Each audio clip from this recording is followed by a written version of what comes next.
नमस्कार दोस्तों, आज हम बात करेंगे साइंस और technology behind the robotic joint replacement. तो मेरा नाम है डॉक्टर शैलेंद्र प्रताप सिंह। मैं रोबोटिक जॉइंट रिप्लेसमेंट सर्जन हूँ एसएसबी हॉस्पिटल फरीदाबाद में। तो जो है हमारा सीरीज चल रहा है, हमने पिछली बार डिस्कस किया था बेसिक्स के बारे में कि रोबोटिक और कन्वेंशनल नी रिप्लेसमेंट में क्या फ़र्क है और क्या फ़ायदा है, करना चाहिए या नहीं करना चाहिए। तो आज जो हम बात कर रहे हैं वो हम बात कर रहे हैं कि ये जो रोबोटिक नी रिप्लेसमेंट है वो क्या होता है और कैसे होता है।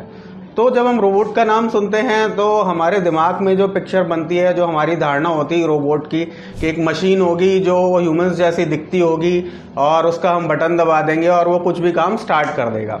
तो बेसिकली ऐसा नहीं है। तो रोबोट को अगर हम डिफाइन करें तो रोबोट जो है एक ऑटोमेटिक मशीन है जो कि ह्यूमंस के वर्क में ह्यूमंस को हेल्प करने के लिए बनी है, सिंपल एक लैंग्वेज में। तो ये जो रोबोट है ये ऐसा नहीं है कि आपने बटन दबाया और नी रिप्लेसमेंट सर्जरी वो चालू कर देगा। तो ये एक प्रॉपर प्रोसीजर होता है जिसमें रोबोट हमारी हेल्प करता है और हम रोबोट की हेल्प करते हैं ताकि जो उसका आउटपुट निकले वो जो मरीज है जिसका ऑपरेशन हो रहा है उसके लिए बेनिफिशियल हो। तो बेनिफिट क्या होता है, हमने पिछली बार बात करी थी। एक जो मेन गोल हमारा है, एक कि रिकवरी जल्दी हो, दूसरा पेशेंट हमारा सेटिस्फाइड हो, और तीसरा जो रिप्लेसमेंट हमने किया है वो लंबा से लंबा चले, जो कि उसकी एक लाइफ है कि हाँ जी 30 साल चल सकता है तो 30 साल चले। तो ये चीज़ होती कैसे है, तो एक जो बेसिक कंसेप्ट ये है कि अलाइनमेंट परफेक्ट होना चाहिए।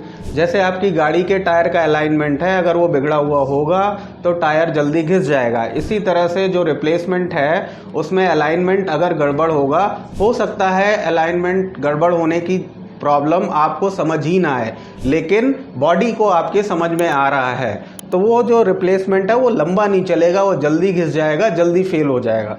तो इस प्रॉब्लम को काउंटरैक्ट करने के लिए जो टेक्नोलॉजी है वो रोबोटिक नी रिप्लेसमेंट है। तो ये काम कैसे करता है, तो इसमें बेसिकली क्या होता है कि जो इंसिजन होता है, जो कट होता है, वो सर्जन ही लगाते हैं, रोबोट नहीं लगाता है।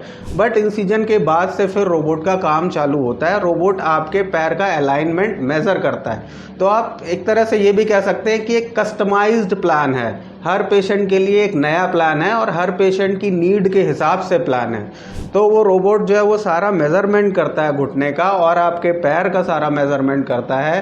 फिर ये असेस करता है कि पैर कितना टेढ़ा है, कितनी डिफॉर्मिटी है, कितना घिसा हुआ है, किस साइड से घिसा हुआ है जोड़, और उसके बाद फिर आपको किस साइज का इम्प्लांट लगेगा, किस एंगल पे इम्प्लांट लगेगा, वो सारी चीज़ें उसका एक प्लान तैयार करता है और उसके बाद उस प्रोसीजर को उस हिसाब से परफॉर्म किया जाता है।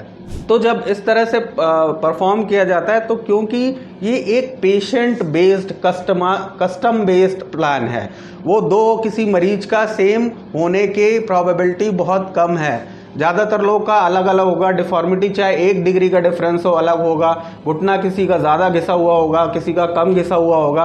तो सारे लोगों के लिए सेम टाइप का इम्प्लांट नहीं हो सकता, सारे लोगों की सेम टाइप की सर्जरी नहीं हो सकती। और जब सारे लोगों का सेम नहीं है तो फिर हर पेशेंट का एक इंडिविजुअल अलग से प्लान होना चाहिए। तो इस प्लान को हर पेशेंट के लिए कन्वेंशनल सर्जरी में नहीं बनाया जा सकता।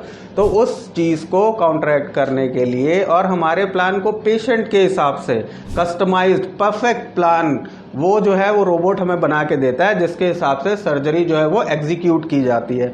और जब इस तरह से हम सर्जरी एग्जीक्यूट करते हैं तो जो अलाइनमेंट होता है और जो हमारा रिजल्ट होता है वो हमें परफेक्ट मिलता है। तो ये इसका फ़ायदा है, क्योंकि सारे जो हम बोलते हैं ना, one size doesn't fits all, एक साइज एक प्लान एक टाइप की सर्जरी सबके लिए नहीं है। सबके लिए हमें कुछ कुछ बदलाव करने पड़ते हैं और उस बदलाव में जो अलग अलग बदलाव होते हैं, किसके लिए क्या ज़्यादा सूटेबल है, उसके लिए हमें रोबोट हेल्प करता है। Thank you.